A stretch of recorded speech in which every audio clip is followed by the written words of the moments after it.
நேற்றைய முன்தினம் முதல்வர் ஸ்டாலின் பிறந்தநாளை திமுக தொண்டர்கள் வெகு விமர்சையாக கொண்டாடியிருந்தனர்.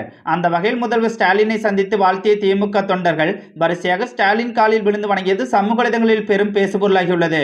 குறிப்பாக காலில் விழுந்த திமுக தொண்டரை முதல்வர் ஸ்டாலின் தட்டிவிட்டு உதாசீனப்படுத்தியதும் குறிப்பிடத்தக்கது. இதுகுறித்து தனது சமூக வலைதள பக்கத்தில் கருத்து பதிவிட்ட சவுக்கு சங்கர், சுயமரியாதைனா என்னன்னு முதல்ல இவங்களுக்கு பாடம் எடுக்கணும் என திமுக தொண்டர்களை நாரடித்துள்ளார். மேலும் பணம் பதவிக்காக திமுக தொண்டர்கள் மானங்கெட்டு போய் ஸ்டாலின் காலில் விழுவதாகவும், சுயமரியாதை குறித்து திமுக மேடைகளில் வாய்களையே பேசிவிட்டு தற்போது ஸ்டாலின் காலில் விழும் திமுக கொத்தடிமைகளால் தமிழ்நாட்டிற்கு தான் அவமானம் என எதிர்த்தரப்புகளும் விமர்சித்து வருகின்றனர்.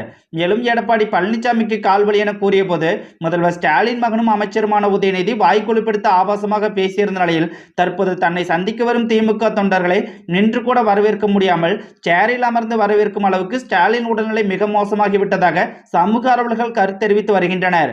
மேலும் பேருக்கு மட்டுமே திமுக சுயமரியாதை கட்சி என கூறி வருவதாகவும், ஆனால் திமுகவினர் தங்கள் பதவிக்காக ஸ்டாலின் வீட்டு கக்குசை கழுவ சொன்னால் கூட கூச்சமே இல்லாமல் செய்வார்கள் என அரசியல் ஆர்வலர்கள் கலாய்த்து வருவதும் கவனிக்கத்தக்கது.